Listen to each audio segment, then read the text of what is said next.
Her står Mads i kø, sammen med alle de andre, og venter. Tænk, hvis Mads bare kunne springe køen over. Men så skal Mads have mobilpenge. Men det er nu heller ikke så svært. Mads skal bare ind i sin netbank, have fat i sin konto, og så skal han tage sit mobilnummer og knytte det til kontoen. Sådan, nu har Mads mobilpenge, hvis han altså har nogen penge. Her er Mads og Mette og lille Madsen. De kan bruge mobilpenge på samme konto, med hver deres telefon. Mads har jo allerede mobilpenge. Og vupti, nu har Mette også. Og så er det lille Madsens tur. Men kan lille Madsen nu håndtere de 1.500 kroner, man kan bruge hver dag? Mads giver ham et maks på 200 kroner.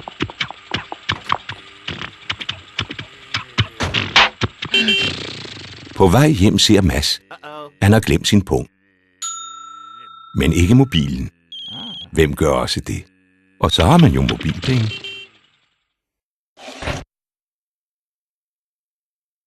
Mette er glad. Hun har fået firmatelefon af sin chef. Den kan hun bruge til mobilpenge. Så ind i netbanken, frem med kontoen og knyt mobilnummeret til den. Nu kan Mette bruge mobilpenge fra firmatelefonen. Chefen er ligeglad, for det er jo ikke hans penge. Mette er så glad, at hun køber en billet til yndlingsbandet med mobilpenge. Inden der er udsolgt.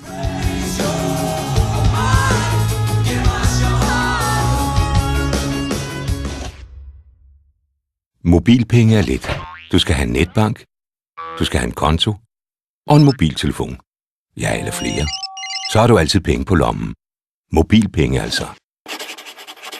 Der kommer hele tiden nye steder, der tager mobilpenge. Følg med på mobilpenge.dk.